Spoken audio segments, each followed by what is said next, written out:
नमस्कार, आप देख रहे हैं 5 की बात। मैं हूं नगमा। लगातार अब इजरायल और लेबनान या कहें तो हिजबुल्लाह के बीच में जंग जारी है। हिजबुल्लाह पर अपने आक्रमण से इजरायली नेता काफ़ी खुश नजर आ रहे हैं। पेजर वॉकी टॉकी में विस्फोट से शुरू हुई कार्रवाई अब जानलेवा हवाई हमलों में बदल गई है और एक एक करके हिजबुल्लाह की टॉप लीडरशिप ढेर हो रही है। क्या ये हिजबुल्लाह पर अब तक का सबसे बड़ा हमला है? कैसे इजरायल को हिजबुल्लाह के ठिकानों की खुफिया जानकारी मिल रही है और किस तरह से एक एक करके ये लीडरशिप खत्म हो रही है? देखिए ये पूरी कहानी बस अब से कुछ ही देर में। लेकिन सबसे पहले अभी ताज़ा हमले की जानकारी आपको देते हैं। हिजबुल्लाह ने आज इजरायल की राजधानी तेल अवीव पर भी बैलिस्टिक मिसाइल दागी है। 2 दिन से चल रही बमबारी में और तेजी आई है। अब तक इसमें लेबनान के 560 लोगों के मारे जाने की खबर है और दक्षिणी लेबनान के शहरों से लोग घर छोड़कर भाग रहे हैं, जिसकी तस्वीरें वहां से लगातार आ रही हैं।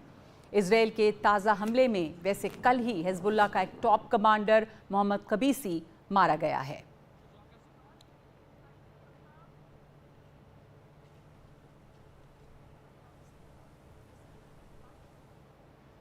लेकिन हमारा जो आज का फोकस है वो ये बताना आपको कि खुफिया कहानी जो है हिजबुल्लाह के 7 कमांडर के मारे जाने के पीछे वो किस तरह इजरायल को इनके ठिकानों की जानकारी मिल रही है और क्या क्या जानकारी है इजरायल के पास।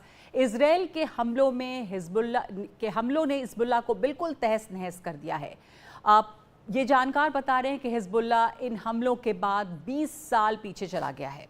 उसके 500 से ज़्यादा लोग मारे गए हैं, उसके हथियार बड़े पैमाने पर नष्ट हो गए हैं, उसके कई कमांडर ख़त्म हो चुके हैं। बेशक उसकी टॉप कमांड बची हुई है जिसमें हसन नसरल्ला, अली कराकी, अबू अली रिदा शामिल हैं। तो ये वो लोग हैं, हसन नसरल्ला जो टॉप लीडरशिप है, अली कराकी, अबू अली रिदा, इनमें से कुछ की तस्वीरें भी नहीं सामने आ रही हैं, लेकिन ये जो है वो अभी की टॉप लीडरशिप है हिजबुल्लाह की जो बची है। लेकिन इसी एक साल में हिजबुल्लाह ने अपने 7 कमांडर खो दिए हैं। तो ये वो लोग हैं, हम आपको दिखा रहे हैं ये तो तस्वीरें। जो मारे गए लोग हैं विसाम अल-ताविल, मोहम्मद नासिर, फुआद शुक्र, इब्राहिम अकील, अबू हसन समीर, तालिब समी अब्दुल्ला और इब्राहिम कुबैसी। इब्राहिम कुबैसी पर जो हमला हुआ वो सबसे ताज़ा हमला है जिसमें कि ये मारा गया है। तो इस साल के शुरू में 8 जनवरी 2024 को मारा गया विसाम अल-ताविल। एक एक करके आपको इन सब के बारे में बता रहे हैं। यह है विसाम अल-ताविल जिस पर हमला कहा जा रहा है कि 8 जनवरी 2024 को हुआ। वो लेबनानी लड़ाका था और हिजबुल्लाह का कमांडर रहा। उसने लेबनान युद्ध, सीरियाई गृह युद्ध सहित कई जंगों में हिस्सा लिया। इसके बाद 3 जुलाई 2024 को एक और कमांडर मोहम्मद नासिर मारा गया। मोहम्मद नासिर की वही हैसियत थी जो तालिब अब्दुल्ला की थी। वो सरहदी इलाकों के ऑपरेशन इन इलाकों में किया करता था।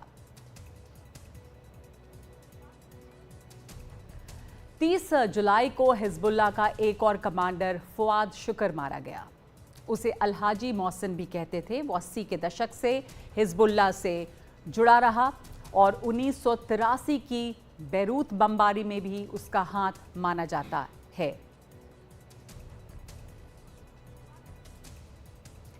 एक और बड़ा कमांडर इब्राहिम अकील, 20 सितंबर को हिजबुल्लाह ने माना कि उसका एक कमांडर इब्राहिम अकील हवाई हमलों में मारा गया है। अकील वो शख्स है जिस पर 1983 में बैरूत में 200 से ज़्यादा अमेरिकी मरीन्स को मार देने का आरोप रहा।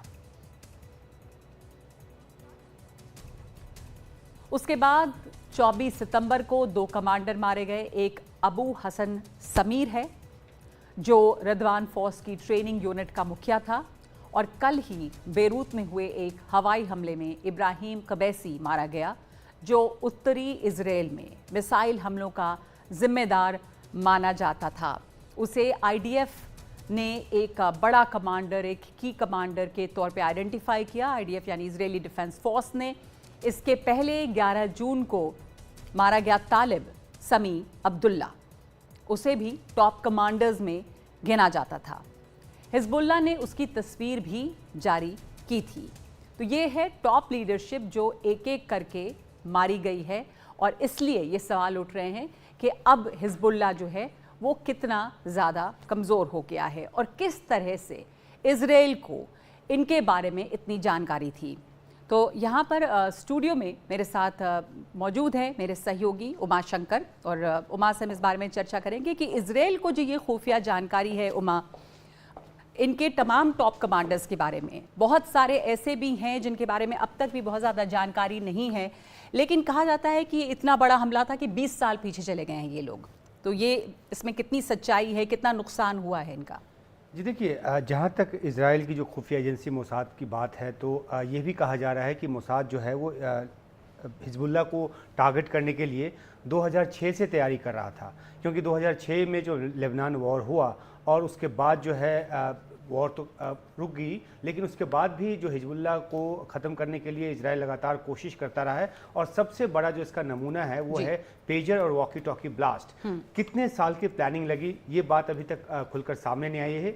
ये कहा जा रहा है कि कई साल की प्लानिंग का नतीजा है, और ख़ासतौर पे यूनिट 8200 का नाम लिया जा रहा है, जो कि मोसाद का ही एक विंग है और जिसमें कि यंग प्रोफेशनल्स जो हैं, IT प्रोफेशनल्स, वो काम करते हैं और किसी भी समस्या के समाधान के लिए out of the box solution लाने की कोशिश करते हैं। और किस तरह का out of the box solution लेकर आते हैं वो, पेजर में एक साथ, हज़ारों पेजर में एक साथ धमाके होना, और उसके बाद दो थ्योरी का आना कि क्या लिथियम बैटरी की ओवर हीटिंग के जरिए धमाका किया गया, या फिर पेजर में जो है विस्फोटक 3 ग्राम से 5 ग्राम तक विस्फोटक डाले गए तो कंपनी में निर्माण के समय में डाले गए, या फिर सप्लाई चेन को भेद कर डाले गए। ये इन सब बातों का खुलासा अभी तक नहीं हुआ है। जहां तक कंपनी की बात है तो पहले ताइवान की कंपनी का नाम आया, गोल्ड अपोलो। बाद में गोल्ड अपोलो की तरफ से बयान आया कि बुडापेस्ट की कंपनी BSC कंसल्टिंग है, जिनको वो राइट दे चुके 3 साल पहले।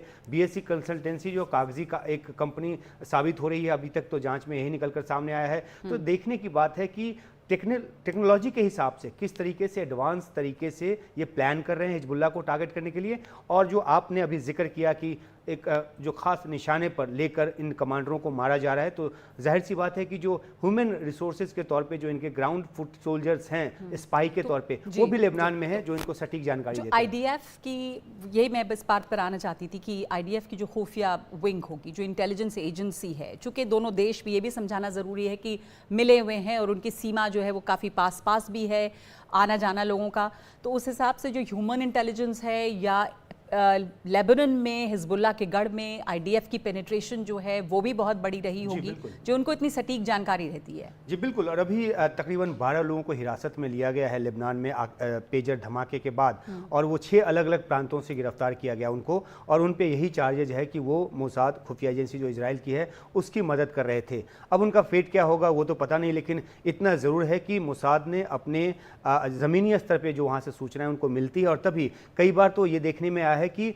बेसमेंट में मीटिंग चल रही है, जो कमांडर मीटिंग ले रहे हैं, और उस पर हमला होता है, और कमांडर के साथ साथ जो बाकी जो उनके सहयोगी हैं वो भी मारे जाते हैं। कराची की आपने बात की, ये जानकारी आई थी एक दिन पहले कि शायद वो भी मारा गया है, लेकिन वो कंफर्म नहीं हुआ। IDF ने खुद ही कहा है कि वो अभी जिंदा है। कई के अभी तस्वीरें भी नहीं है ज़्यादा, और कई तरह की तस्वीरें चलती हैं। तो जैसे कराची की तस्वीर जो है वो डेफिनेट, जैसा आप कह भी रहे थे कि शायद IDF को भी नहीं पता कि कौन है कराची। हाँ, वो उनको कई बार तो, जैसे फौद शुक्र की जो मौत हुई, कई हफ्ते के बाद जाकर खुद IDF ने उसको कंफर्म किया, क्योंकि जब गोलान हाइट्स की बस्ती पर जब हमला हुआ था, इसमें जो 12 लोग मारे गए थे, 42 घायल हुए थे, उसके बाद जो रिटेलिएशन में जो इजराइल ने हमला किया, तो उनको खुद भी नहीं पता था कि बेरूत के पास जो उन्होंने हमला किया है उसमें उन्होंने इतने बड़े कमांडर को मारा है। कई दिन के बाद जाकर उसकी कंफर्मेशन आई। तो वो इंटेलिजेंस बेस्ड ऑपरेशन तो करते हैं, सटीक निशाना तो लगाते हैं, लेकिन कंफर्मेशन के लिए उनको भी वक्त लगता है, क्योंकि ये सब इतना आसान भी नहीं है कि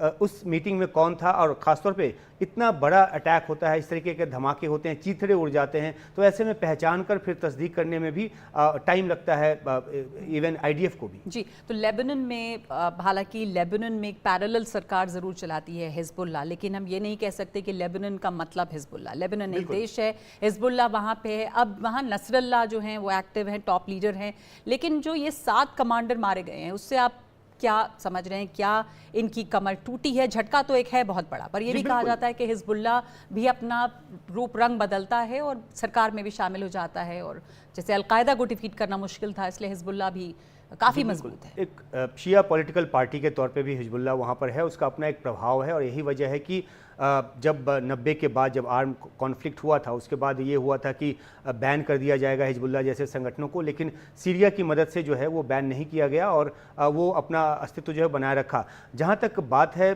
सरकार के साथ, लेबनान सरकार के साथ, लेबनान की सरकार कभी नहीं चाहती कि इजराइल के साथ एक फुल फ्लेज्ड वॉर हो, और ये भी कहा जाता है कि लेबनान की जो अपनी सेना है वो उससे हिजबुल्लाह कहीं ज़्यादा मजबूत है। लेकिन अभी जो 7 कमांडर मारे गए तो उसके बाद ये भी कहा जा रहा है कि उनका जो कंट्रोल कमांड सिस्टम है वो पूरी तरह से ध्वस्त हो गया है। और दूसरी बात ये भी कि पेजर धमाके के जरिए जो उनका कम्युनिकेशन सेटअप था, जो उनका कम्युनिकेशन नेटवर्क था, वो ध्वस्त हो गया है। तो ये सब इजराइल इसलिए कर रहा है क्योंकि जो आपने कहा कि इलाके प्रॉक्सिमिटी की बात है, तो जो इजराइल का उत्तरी इलाका है वो दक्षिणी लेबनान के इलाके से लगता है, और दक्षिणी लेबनान में इजराइल का लंबे समय तक कब्जा भी रहा। इसी वजह से जो हिजबुल्लाह है उसकी पैदाइश भी हुई। अब हिजबुल्लाह की कोशिश होती है उत्तरी इजराइल को, खासतौर पे गलीली के इलाके को लगातार टारगेट भी कर रहे हैं और 8000 रॉकेट अब तक दाग चुके हैं। बल्कि तो तेल अवीव में भी बैलिस्टिक मिसाइल से उन्होंने हमला बिल्कुल किया अभी है। आपने कहा जा रहा है कि मोसाद के हेडक्वार्टर्स के पास। बिल्कुल आपने ताज़ा जानकारी यही दी है कि ये जो तेल अवीव के बाद मोसाद का जो हेडक्वार्टर है वहाँ पे उन्होंने सरफेस टू सरफेस मिसाइल दागा है। और इसके अलावा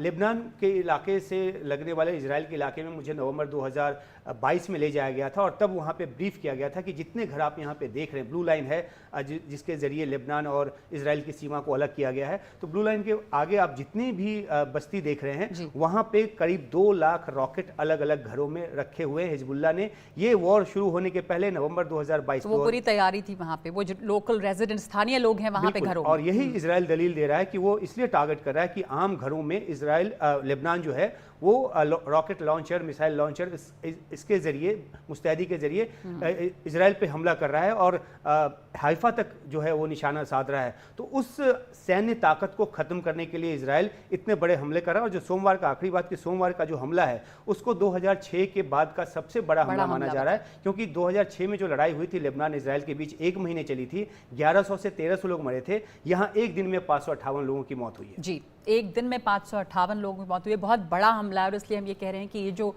लड़ाई भी है वो दरगाजा से हटके अभी फिलहाल यहाँ पर लेबनान और इजराइल के बीच में, या कहें कि हिजबुल्लाह के साथ जो है वो बहुत तेज़ हो रही है और इसमें नुकसान भी हो रहा है। बल्कि ये खतरा है कि कहीं ये गजा जैसी हालत यहाँ पर ना होकर रह जाए आम लोगों की। धन्यवाद आपका उमा हमारे साथ जुड़ने के लिए। तो 5 की बात में एक ब्रेक ले रहे हैं, उसके बाद हमारे साथ जुड़ेंगे पूर्व राजदूत जो कि इजराइल में रह चुके हैं, और वहाँ पर जिस तरह से हिजबुल्लाह और इजराइल के बीच में जो संघर्ष रहा है उसकी भी बात करेंगे हम इस ब्रेक के बाद।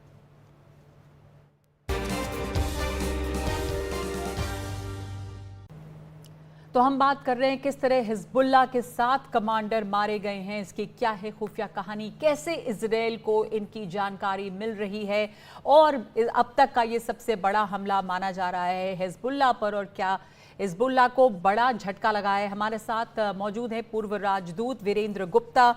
वीरेंद्र गुप्ता जी, आप उन इलाकों में रहे हैं, ये जो खुफिया तंत्र है वो किस तरह से काम करता है? जैसे पेजर अटैक भी हुआ, वॉकी टॉकी का इस्तेमाल हुआ, ये सब हमने देखा। उसके लिए भी किस तरह की इंटेलिजेंस इजराइल जुटाता है, और इजरायली खुफिया एजेंसियों को इन इलाकों में जो घर हैं मौजूद वहाँ पे भी बताया जा रहा है कि हिजबुल्लाह अपने हथियार रखते हैं। तो कैसे ये सब जानकारियाँ मिलती हैं? ह्यूमन इंटेलिजेंस कितना बड़ा रोल प्ले करता है वहाँ? देखिए, इजरायली मोसाद आपको मालूम ही है, दुनिया में अच्छी खासी इसकी रेपुटेशन है, और आज की तारीख में इंटेलिजेंस गैदरिंग बहुत इम्पोर्टेंट है।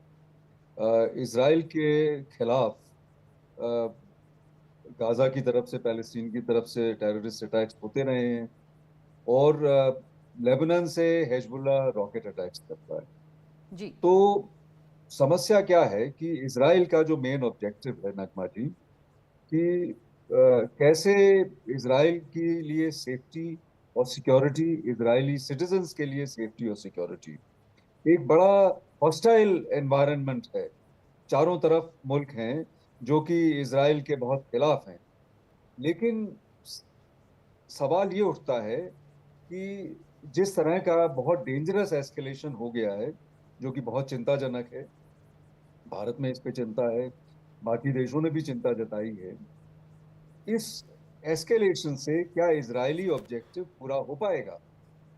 क्या इजराइल को सेफ्टी और सिक्योरिटी मिलेगी? तो मुझे लगता है कि इजराइल बहुत सिंपल तरीके से सोच रहा है कि हिजबुल्लाह पे बहुत स्ट्रॉन्ग कंसर्टेड अटैक करके और उनको खत्म कर दिया जाए। लेकिन पहली बात तो इजरायली जो जो हिजबुल्लाह, कई सारे एस्टिमेट्स हैं। कुछ लोग एस्टिमेट्स ऐसा भी बोलते हैं कि हिजबुल्लाह कमांडर करीब 20, 30, 40 हजार तक हैं। तो अच्छा। कुछ जरूर उन्होंने इंटेलिजेंस के हिसाब से टॉप कमांडर्स को खत्म किया है, हम्म। पर दूसरे कमांडर्स उसकी जगह ले लेते हैं। जी। जब तक एक वजूद रहता है, जब तक एक वजह रहती है, हम्म। तो वहां पे नए नए कमांडर्स, जो मिलिट्री लीडर्स हैं वो पैदा होते तो क्या रहेंगे। ये वही और उसी तरह अगर की खिलाफत है, ये वही बात है जैसे अलकायदा के ख़त्म करने की कोशिश अमेरिका ने की, लेकिन वो ख़त्म नहीं हुआ एक आइडियोलॉजी के तौर पे और नए नए लोग जुड़ते रहते हैं। जी हाँ, मिलिट्री सोल्यूशन नहीं हो सकता है। उनको इसराइल को देखना चाहिए कि कितनी एसिमेट्री है। ठीक है, इसराइल ज्यादा मजबूत है। उधर देखिए रशिया यूक्रेन में, रशिया और यूक्रेन में तो कोई बराबरी का सवाल ही नहीं है ना, 90 और 10 का हिसाब है। तो भी लड़ाई कितने सालों से चल रही है। तो मिलिट्री सोल्यूशन आज की तारीख में जी, पॉसिबल नहीं तो होता आप है, कह रहे हैं मिलिट्री और उनको जो सोल्यूशन है नहीं एक है डिप्लोमेटिक इसका। सोल्यूशन में जी, बैठना चाहिए। मिलिट्री सोल्यूशन नहीं है, डिप्लोमेटिक सोल्यूशन इसका होना चाहिए, बातचीत ज़रूरी है। पर यह भी होता है कि इजराइल में बेंजामिन नेतन्याहू अपनी डिफेंस मिनिस्टर की मर्जी या रजामंदी के खिलाफ ये हमले भी जारी रख रहे हैं, क्योंकि उनके हित में है इस समय जंग जारी रखना। जी हाँ, कुछ मुझे पॉलिटिक्स भी लग रही है, क्योंकि मैं समझता हूँ इजराइल में जैसे मैं रहा था, तो एक बाहर एक इस चीज का अंदाजा लगता है कि इजराइल बहुत लड़ाई झगड़ा चाहता है और बहुत एग्रेसिव, असर्टिव। लेकिन इजरायली जनता हमारी जनता के समान, दुनिया भर में जो जनता है उसी तरह से इजरायली जनता, इजराइल की माएं, इजराइल में जो लोग बाग हैं, वो भी चाहते हैं कि शांति बहाल हो। कोई नहीं पसंद करता कि उनके जो बच्चे हैं जो फौज में काम कर रहे हैं, वो नॉर्दर्न एरियाज में डिप्लॉय हो और शहीद हो जाते हैं। आप जी। गाजा वॉर में देखिए, हाँ। सौयों की तादाद में करीब 400, 500 इजरायली सोल्जर्स भी मरे हैं। ये जो तो ये इज जो दिस इलाका है, माफ़ राइट? कीजिएगा वीरेंद्र गुप्ता जी, चूंकि आप वहाँ पे रहे हैं इसराइल में, तो मैं आपके ज़रिए ये समझना चाहती हूँ, अपने दर्शकों को बताना चाह रहे हैं हम कि इसराइल का जो उत्तरी इसराइल और लेबनान के बीच में, उत्तरी और दक्षिणी इलाके के बीच में जो ये जंग जारी रही है, प्रॉक्सिमिटी है, तो ये भी कह रहे हैं कि वहाँ पर भी, हालांकि वार्निंग भी मिली थी ईरान की तरफ से, जो लोग हैं लेबनान के इन इलाकों में, वहाँ पे भी बहुत सारे वो गुप्तचर हैं जो खबर यहाँ से वहाँ पहुँचाते हैं। तो दोनों तरफ इंफॉर्मेशन जो आती जाती है, घर में जो आम लोग हैं, हिजबुल्लाह के हथियार उन घरों में हैं जो सरहदी इलाकों में रहते हैं, जो इसराइल से लगा हुआ इलाका है। तो लाजमी है, क्योंकि हिजबुल्लाह कमांडर्स हैं, वो कोर्स भी कर सकते हैं लेबनीज सिटीजन्स को। मैं नहीं मानता कि, और दूसरा बात, एक लेबनीज सिटीजन, एक अरब सिटीजन, उसका जो है वो रुझान जो है वो पैलेस्टीनियन कॉज के लिए है। तो कुछ लोग शायद अपनी मर्जी से मदद करते हो, लेकिन कुछ लोग बाग जो हैं बगैर मर्जी के, वो हिजबुल्लाह कमांडर्स, उनके पास फौज है, उनके पास सारे हथियार हैं, तो किसी को भी वो परेशान कर सकते हैं, किसी को भी कोयर्स करके उनके घर में बैठ जाएंगे। तो उसमें वो लोग क्या करेंगे? आप मानते हैं कि देखना चाहिए 20 साल पीछे चला गया हिजबुल्लाह, जैसे कुछ जानकार कह रहे हैं कि इतना नुकसान पहुंचा है उन्हें कि उनके हथियार वगैरह भी अगर एस्टिमेट देखा जाए तो उस जो असला है जो उनके पास, वो उसको भी बड़ा नुकसान पहुंचा है, भले ही नई कमांड आती रहे।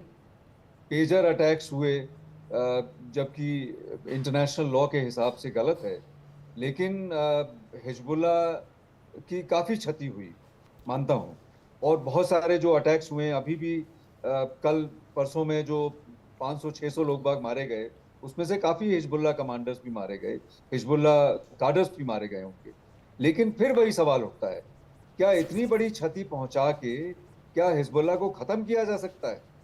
क्या गाजा में आपने जो है हमास को खत्म कर दिया? पैलेस्टीनियन टेररिस्ट को खत्म नहीं हो सकता है जब तक कि वो वजूद, जब तक कि वो वजह जिंदा है। तो इजराइल को इस वक्त में जो है बहुत कोशिश करनी चाहिए अपने फ्रेंडली नेशंस, जो अमेरिका और बाकी वेस्टर्न नेशंस के साथ में मिलके एक पॉलिटिकल सोल्यूशन देना चाहिए पैलेस्टाइन को। वजह तो वही है ना, पैलेस्टाइन का ही इशू है, पैलेस्टाइन का ही मुद्दा है। तो पैलेस्टाइन को एक इंडिपेंडेंट स्टेट देना चाहिए, एक रेस्पेक्टेबल सोल्यूशन देना चाहिए, जी। तभी मामला जी, सुधरेगा। और अभी यहाँ पर जिस तरह का एस्केलेशन हमने देखा है इजराइल की तरफ से, अब जॉर्डन है, इजिप्ट है, ये तमाम देश भी इस पर अब आपत्ति कर रहे हैं क्योंकि एक दिन में जितने लोग मारे गए, 2 दिनों के हमले में 500 से ज़्यादा, 560 के करीब लोग मारे गए हैं लेबनान में। वो 2006 के बाद से सबसे बड़ा हमला है और बेइंतहा नुकसान है। जी हाँ, बिल्कुल। लेबनान में अटैक हुए हैं, लेबनीज सिविलियंस भी मरे हैं, लेकिन उसके साथ साथ जो किरियात शमोना और जो नॉर्दर्न एरियाज हैं लेबनीज बॉर्डर पे, वहाँ पे भी रॉकेट अटैक्स हुए हैं। तो कुछ लोगों को वहाँ से भी हटाना पड़ा है इसराइल को। तो बात यह है कि क्या ये प्राइस, क्या ये टेंशन इजरायली जनता चाहती है क्या? मेरा ख्याल से इजरायली जनता एक शांति के माहौल में रहना चाहती है, और ये इजरायली गवर्नमेंट नेतन्याहू जो है, मुझको ऐसा लगता है कि वो जो कर रहे हैं उसका कोई इजरायली जनता के हिसाब से मुझे एक ब्रॉड स्पेक्ट्रम अप्रूवल नहीं लगता। जी जी, बिल्कुल आपने सही कहा। यहाँ पे काफ़ी हमने देखा है कि विरोध प्रदर्शन भी हुए थे नेतन्याहू के खिलाफ। बहुत शुक्रिया आपका वीरेंद्र गुप्ता जी हमारे साथ जुड़ने के लिए। टॉप कमांडर्स कई मारे गए हैं हिजबुल्लाह के, इजरायली हमलों में 7 टॉप कमांडर मारे गए हैं, लेकिन जैसा वहाँ पर इजरायल में हमारे हमारे राजदूत रह चुके वीरेंद्र गुप्ता जी बता रहे थे कि क्या इससे हिजबुल्लाह का खात्मा मुमकिन है, ये सोचने वाली बात है क्योंकि गाज़ा की लड़ाई जिस तरह से जारी है, तो क्या इजरायल वहाँ हमास को ख़त्म कर पाया? इस मसले का हल जो है वो कूटनीति से और बातचीत से ही निकल सकता है, जो इजरायली जनता भी चाहती है। पर नेतन्याहू की क्या पॉलिटिकल मजबूरी है कि वो इस जंग को जारी रखना चाहते हैं? तो एक ब्रेक ले रहे हैं हम इस वक्त 5 की बात में, और लौटेंगे तो देखेंगे कंगना रनौत की खबर। अब उन्होंने क्या कहा और क्यों अपनी बात को वापस ले रही हैं।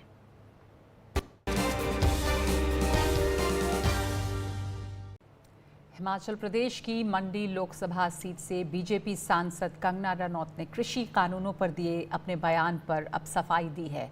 बढ़ते हुए विवाद और विपक्ष के हमलों के बीच कंगना रनौत ने कहा कि बयान से अगर किसी को दुख हुआ तो मुझे खेद है और मैं कृषि कानून पर अपने शब्दों को वापस लेती हूँ।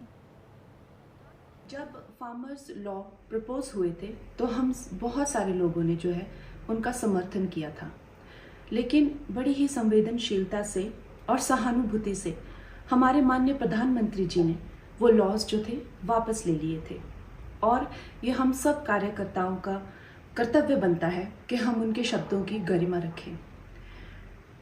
मुझे ये बात भी ध्यान रखनी होगी कि मैं अब एक कलाकार नहीं, भारतीय जनता पार्टी की कार्यकर्ता हूँ, और मेरे ओपिनियंस अपने नहीं होने चाहिए, वो पार्टी का स्टैंड होना चाहिए।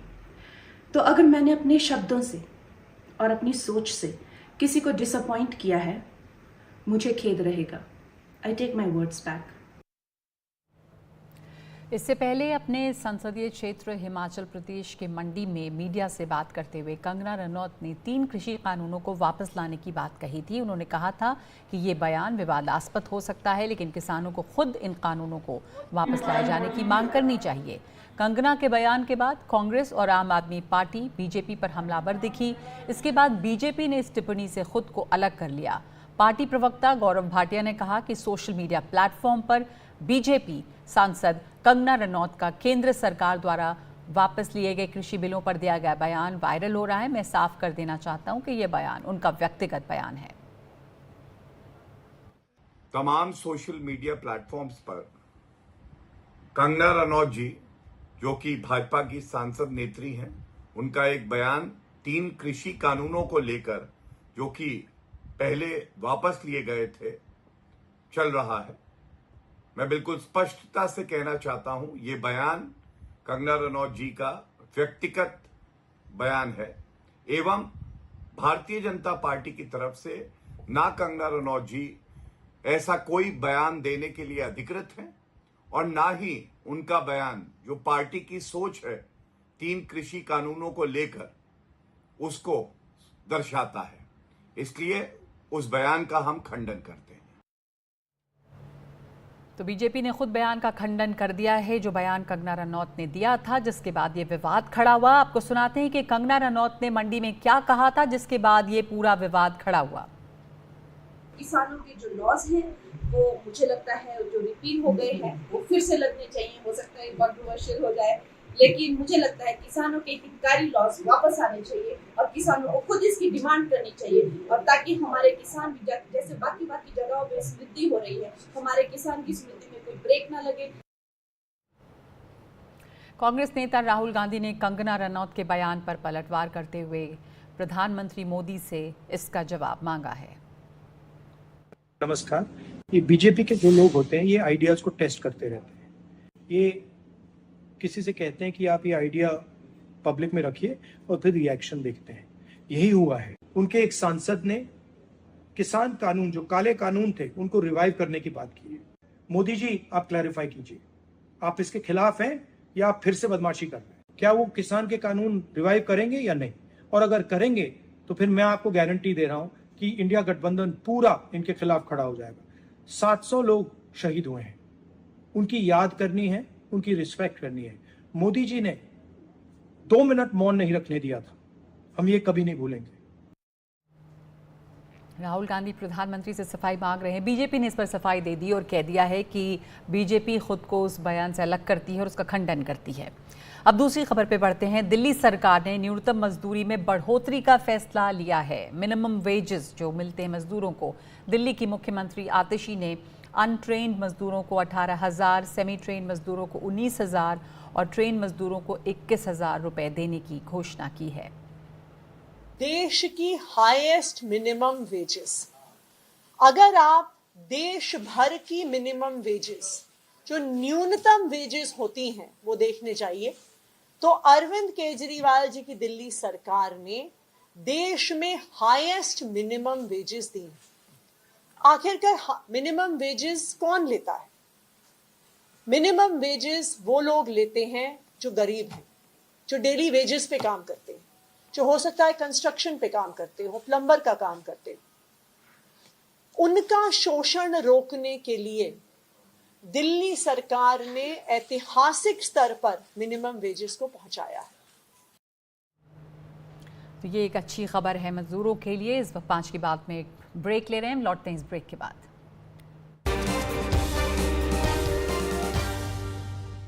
तिरुपति मंदिर के लड्डू प्रसाद में जानवरों की चर्बी की बात सामने आई, तब उसके बाद से तमाम मंदिरों में प्रसाद की जांच शुरू हो गई है। उड़ीसा सरकार ने पुरी के जगन्नाथ मंदिर में प्रसाद तैयार करने के लिए इस्तेमाल होने वाले घी की गुणवत्ता की जांच कराने का फैसला किया है। पुरी के कलेक्टर सिद्धार्थ शंकर ने बताया कि यहां इस तरह का कोई आरोप नहीं लगा है, लेकिन प्रशासन मंदिर में भगवान के लिए तैयार किए जा रहे ऑर्डर पर तैयार किए जा रहे दोनों ही प्रसाद के लिए इस्तेमाल किए जा रहे घी की गुणवत्ता की जाँच करेगा।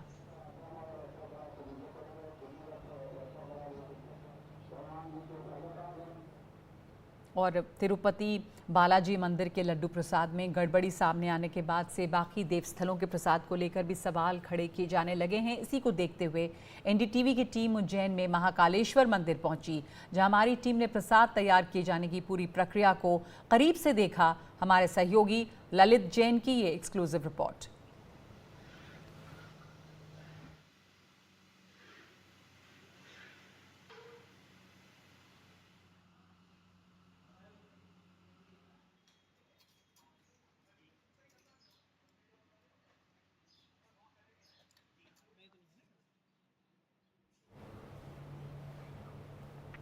तो आप देख रहे हैं ये तस्वीरें उस जगह की जहां पर ये लड्डू बनते हैं। महाकाल मंदिर में जो प्रसाद चढ़ता है उज्जैन में, उस प्रसाद को शुद्धता की कसौटी पे समय समय पे मापा जाता है और वहां पर जांच भी कराई जाती है। और उसके ये प्रशिक्षण और शोध संस्थान है जहां पर महाकालेश्वर मंदिर में चढ़ने वाले प्रसाद जो बनता है, वहाँ पे अंदर की ये तस्वीरें हैं जो बिल्कुल यहाँ पर पूरी पारदर्शिता के साथ प्रसाद बनाया जा रहा है और इसकी जांच और की जाती है, इसकी शुद्धता और गुणवत्ता की। तिरुपति लड्डू विवाद को लेकर आंध्र प्रदेश के उप मुख्यमंत्री पवन कल्याण और अभिनेता प्रकाश राज के बीच सोशल मीडिया प्लेटफॉर्म एक्स पर एक जुबानी जंग छिड़ी हुई है, बल्कि कई लोग इसमें कूद पड़े हैं। तो पवन कल्याण ने यह लिखा था कि तिरुपति मंदिर के प्रसाद लड्डू के घी में चर्बी की मिलावट से वो बहुत आहत हैं। शायद पूरे भारत में मंदिरों से संबंधित मुद्दों पर नजर रखने के लिए राष्ट्रीय स्तर पर एक सनातन धर्म रक्षण बोर्ड बनाने का समय आ गया है।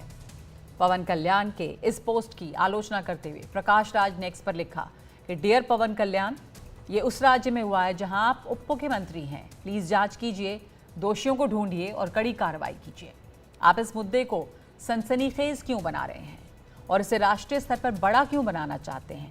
देश में पहले ही बहुत सांप्रदायिक तनाव है, केंद्र में बैठे आपके दोस्तों की कृपा से।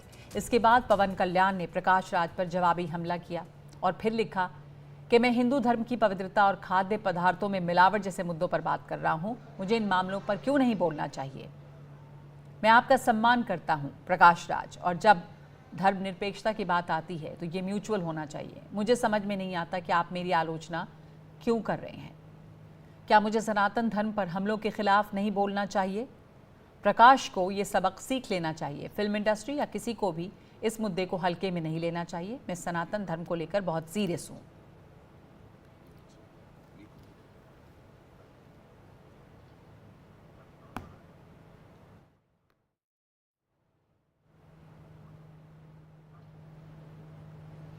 और अब एक खास बातचीत एक गरीब दलित परिवार के बेटे अतुल कुमार से। अतुल कुमार ने जेईई एडवांस्ड परीक्षा पास करके आईआईटी धनबाद में इलेक्ट्रिकल इंजीनियरिंग की सीट हासिल की थी, लेकिन उसकी खुशी तब गम में बदल गई जब अतुल समय रहते ही डेडलाइन के अंदर 17,500 रुपये की फीस जमा नहीं कर पाया।